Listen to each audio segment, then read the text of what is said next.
نحمده ونصلي ونسلم على رسوله الكريم سيدنا ومولانا محمد وعلى آله وصحبه اجمعین۔ اس وقت میرے ساتھ اس پریس کانفرنس میں میرے علاوہ مولانا محمد بشیر فاروق قادری صاحب، chairman Saylani welfare trust international موجود ہیں، اور راولپنڈی سے تنظیم المدارس اہل سنت پاکستان کے سرپرست اعلیٰ شیخ الحدیث علامہ ابو الخیر سید حسین الدین شاہ صاحب بھی ہمارے ساتھ شریک ہیں۔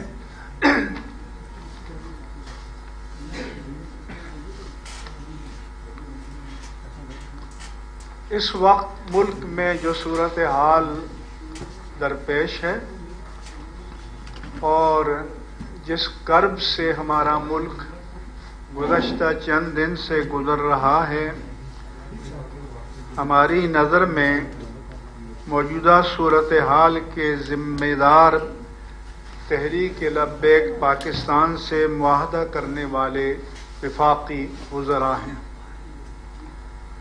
کیا انہیں معاہدہ کرتے وقت اس کے اثرات و نتائج کا اندازہ نہیں تھا؟ کیا انہوں نے معاہدہ کرنے کے بعد تحریک لبیک کی قیادت کو کسی مناسب حل تک آنے کے لیے آمادہ کیا؟ معاہدے میں حکومت نے یہ ذمہ داری قبول کی کہ وہ اس مسئلے کو پارلیمنٹ میں پیش کریں گے۔ اگر حکومت میں باقاعدہ سرکاری قرارداد پیش کرنے کی ہمت نہیں تھی تو کیا ایک درمیانی راستہ یہ نہیں نکل سکتا تھا کہ وہ اپنے کسی رکن پارلیمنٹ کے ذریعے اس موضوع پر ایک پرائیویٹ قرارداد پارلیمنٹ میں پیش کرا دیتے اور اس کے بعد یہ پارلیمنٹ پر منحصر ہوتا اور اس آتشی صورتحال کا سامنا پورے ملک کو نہ کرنا پڑتا؟ لبیک یا رسول اللہ کا نعرہ لگانے والوں پر براہ راست نشانہ لگا کر گولیاں چلائی گئیں۔ مختلف ذرائع سے لوگوں نے بتایا کہ کافی لوگ شہید ہو چکے ہیں اور بڑی تعداد میں لوگ شدید زخمی ہیں۔ دنیا کی مسلمہ روایت ہے کہ اگر مظاہرین اور احتجاج کرنے والوں کو روکنے کے لیے ناگزیر طور پر گولی بھی چلانی پڑے تو جسم کے بالائی حصے پر نہیں چلائی جاتی، نچلے حصے پر چلائی جاتی ہے تاکہ موت کا باعث نہ بنے۔ لیکن سوشل میڈیا پر جو تصویریں وائرل ہوئیں ان سے معلوم ہوتا ہے کہ گولیاں مظاہرین کے جسم کے بالائی حصے پر چلائی گئی ہیں اور یہ قتل عمد کے مترادف ہے۔ جس کے حکم پر گولیاں چلی ہیں اور جنہوں نے چلائی ہیں یہ سب اللہ تعالیٰ کی عدالت میں جواب دہ ہوں گے۔ ہم شہداء کے خاندانوں کو صبر کی تلقین کرتے ہیں اور جو پولیس کے افراد اپنی ڈیوٹیاں انجام دیتے ہوئے جاں بحق ہوئے ان کے لواحقین سے بھی ہمدردی کا اظہار کرتے ہیں۔ وہ بھی پاکستانی ہیں، ہم بھی پاکستانی ہیں، اور پاکستانی کوئی بھی ہو کسی کی جان بغیر کسی جواز کے تلف کرنے کی اسلام میں کوئی گنجائش نہیں ہے۔ تحریک لبیک پر پابندی لگانے کا جو فیصلہ کیا گیا ہے یہ بھی غیر دانشمندانہ ہے۔ اس کے دیر پا منفی اثرات مرتب ہوں گے۔ ماضی میں کالعدم قرار دی جانے والی تنظیمیں متبادل ناموں کے ساتھ میدان عمل میں موجود ہیں۔ آپ حکومت کی طاقت اور قانون کے جبر سے لوگوں کی فکر اور مذہبی نظریات کو بدل نہیں سکتے۔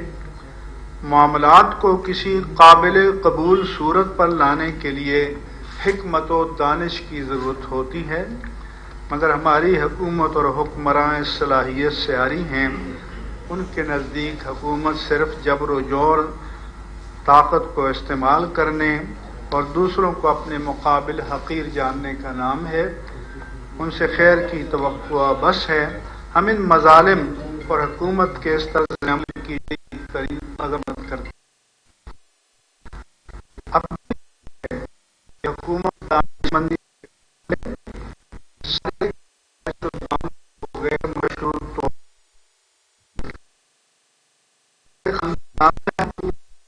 نفرت کا دعویٰ وغیرہ وہ کسی کے لیے بھی فائدہ نہیں ہوگا۔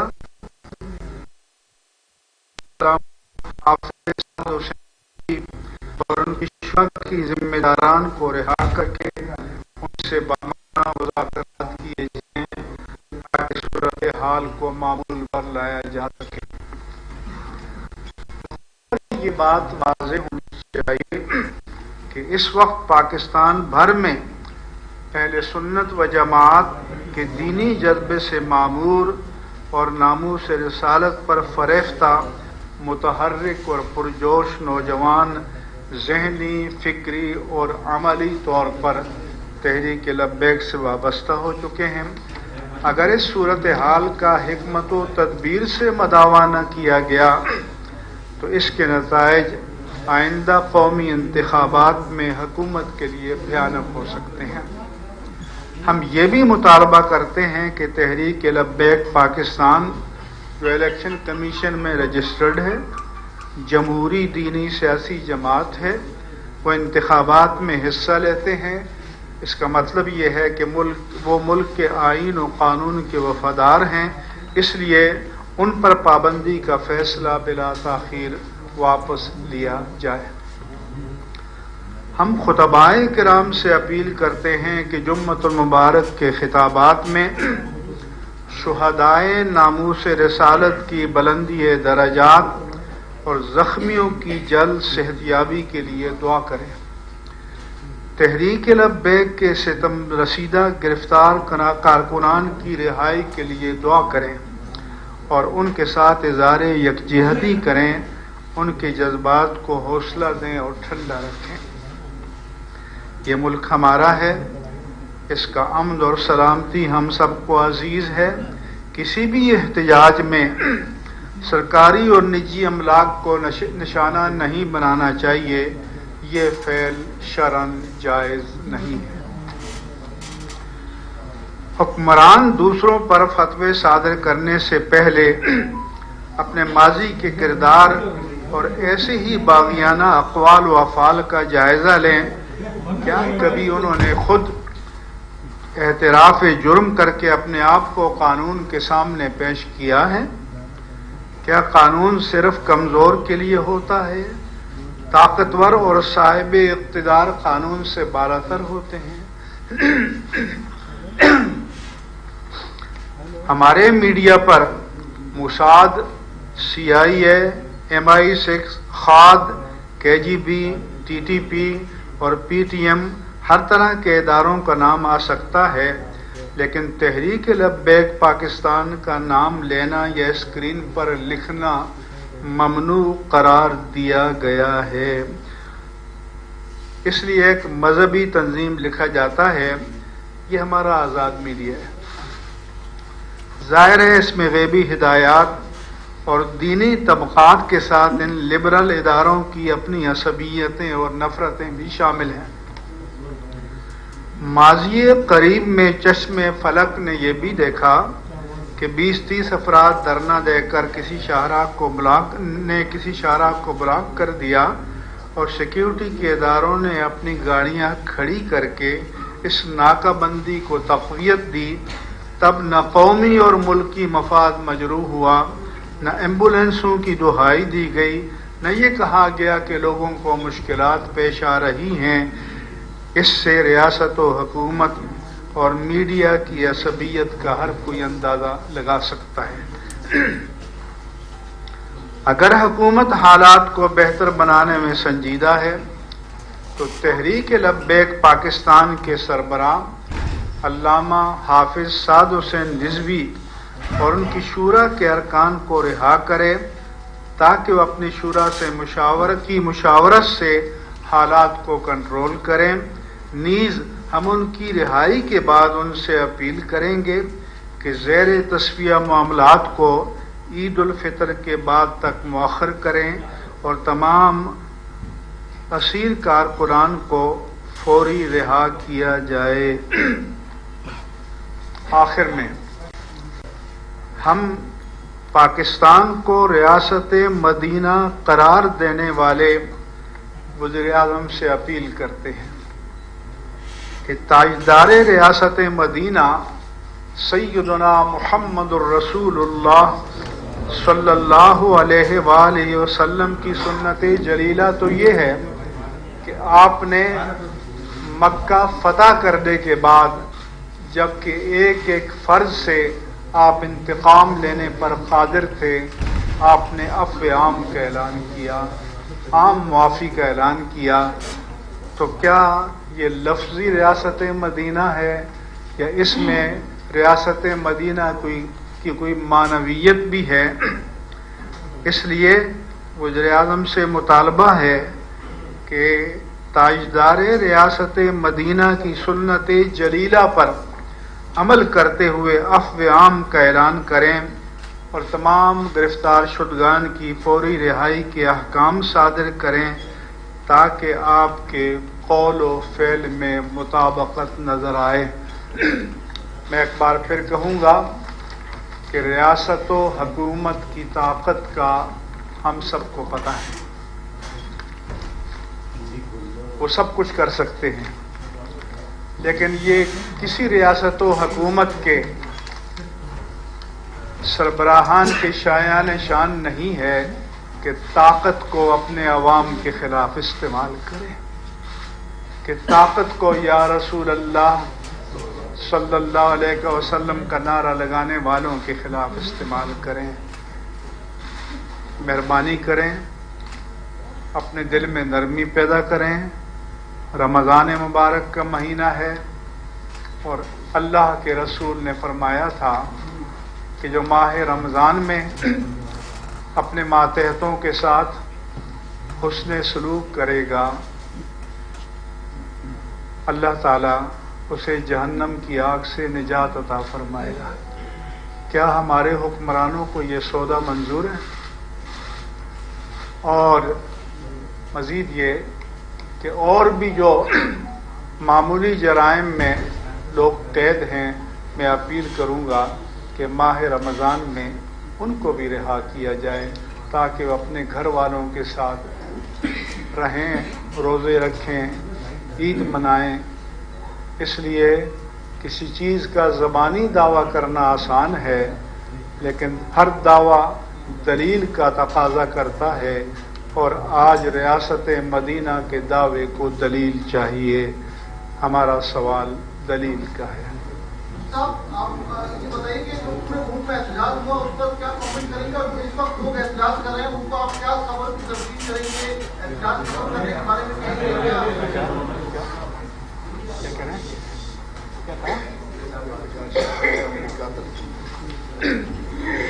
میں احتجاج کرنے والوں کو سب سے پہلے پرامن رہنے کی تلقین کروں گا، اور میں نے پہلے بھی اپنے بیان میں کہہ دیا ہے کہ یہ تلقین کروں گا کہ املاک سرکاری ہوں یا نجی کسی کو بھی نقصان نہ پہنچایا جائے، اور میں یہ بھی تلقین کروں گا کہ میرے آقا و مولا صلی اللہ علیہ وآلہ وسلم کی 13 سالہ مکی زندگی جبر کو برداشت کرنے کی زندگی ہے۔ آپ نے 13 سالہ جبر کو برداشت کیا، ترک وطن پر مجبور ہوئے، اور پھر اسی برداشت کو اللہ نے قوت میں تبدیل کر دیا۔ اس لیے میں ان سے بھی کہوں گا کہ برداشت کریں جبر کو، ریئیکٹ نہ کریں، کسی کو نقصان نہ پہنچائیں اور پرامن رہیں۔ میں ان کے خاندان والوں سے بھی اپیل کرتا ہوں کہ پرسکون رہیں، پرامن رہیں۔ ہمیں محبتیں بانٹنے کی ضرورت ہے۔ نفرتوں کے بیج بونے کا جو کلچر ہے، للہ اس پاکستان کی بقا کے لیے اسے ترک کر دیجئے اور اس کی پہل حکمرانوں کو خود کرنی چاہیے۔ اچھا، سوال یہ ہے کہ 2 فیڈرل منسٹر نے اب سے 1-1.5 گھنٹے پریس کانفرنس کی۔ ایک ٹی منسٹر شیخ رشید اور نور الحق صاحب، انہوں نے تو ٹوٹلی اعلان جنگ کر دیا ہے اور کہا ہے کہ ہم تو کورٹ سے بھی رجوع کر رہے ہیں۔ اب سوال یہ ہے کہ ٹی ایل پی کے کچھ ارکان اسمبلی ہیں، ان کا کیا ہوگا اور آپ کا نیکسٹ لائحہ عمل کیا ہوگا؟ کاش کہ یہ اعلان جنگ مقبوضہ کشمیر کی آزادی کے لیے ہوتا، اور میں ان کے ساتھ قدم بقدم چلتا۔ اپنے لوگوں کے خلاف اعلان جنگ نہیں کیا جاتا، اپنے لوگوں سے صلح کی جاتی ہے، اپنے لوگوں سے پیار کیا جاتا ہے، اپنے لوگوں کی غلطیوں کو معاف کیا جاتا ہے، اور شعار مصطفیٰ پر ان کو عمل کرنا چاہیے۔ شیخ صاحب، اقتدار آنی جانی چیز ہے۔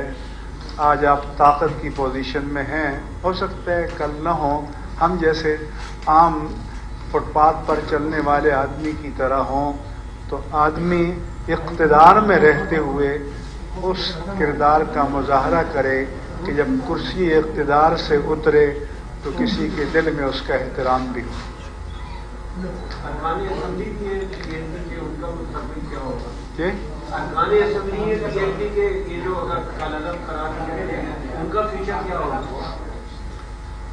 ارکان اسمبلی ایک طرف تو آئین کا حلف اٹھاتے ہیں، اور آئین میں لکھا ہوا ہے کہ قرآن و سنت کے خلاف کوئی قانون نہیں بنے گا، تو پھر آئین کو توڑ دیتے ہیں، حلف کو توڑ دیتے ہیں۔ تو انہیں اپنے حلف کی پاسداری کرنی چاہیے۔ ہم خارجی تعلقات کی نزاکتوں کو بھی جانتے ہیں، ہم پاکستان کی مشکلات کو بھی جانتے ہیں۔ ایسا نہیں ہے کہ ہمیں اپنے گرد و پیش اور عالمی حالات کی حساسیت کا کوئی ادراک نہیں ہے، لیکن ہم حکمت و تدبر کا مشورہ دیتے ہیں، اور حکمت و تدبر سے بڑے مسائل حل ہو سکتے ہیں۔ کیا کوئی سوچ سکتا ہے آپ میں سے کہ سید الانبیاء والمرسلین کے سامنے ان کے عزیز ترین چچا سید الشہداء حضرت حمزہ رضی اللہ عنہ کا قاتل آئے اور آپ اسے معاف کر دیں؟ یہ تعلیمات کس کے لیے ہیں؟ کیا یہ افسانے کے طور پر بیان کرنے کے لیے ہیں یا برتنے کے لیے ہیں؟ حکومت اگر کریک ڈاؤن جاری رکھتی تو آپ کی حکمت کیا ہوگی؟ کیا کہتے ہیں؟ پہلے بات تو یہ سمجھیں کہ ہم جتنے بیٹھے ہیں ہم عملی سیاست میں نہیں ہیں۔ ہمارا کام درس و تدریس اور تعلیم و تعلم ہے۔ ہم دین کے مفاد میں، ناموس رسالت کے مفاد میں اور پاکستان کے مفاد میں اپنا درد دل پہنچانے کے لیے آئے ہیں۔ ہمارا کوئی سیاسی ہدف نہیں، ہمارے کوئی سیاسی مقاصد نہیں ہیں۔ ہم خالصتاً اپنی دینی، ملی، مسلکی اور قومی ذمہ داری کو ادا کرنے کے لیے چل کر یہاں پر آئے ہیں۔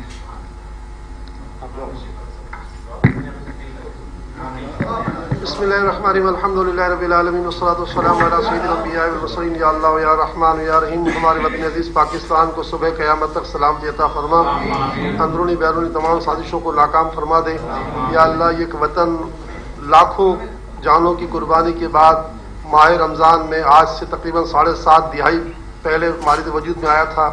یا اللہ اس وطن عزیز کا مقدر مصطفیٰ جان رحمت کا نظام بنا دے.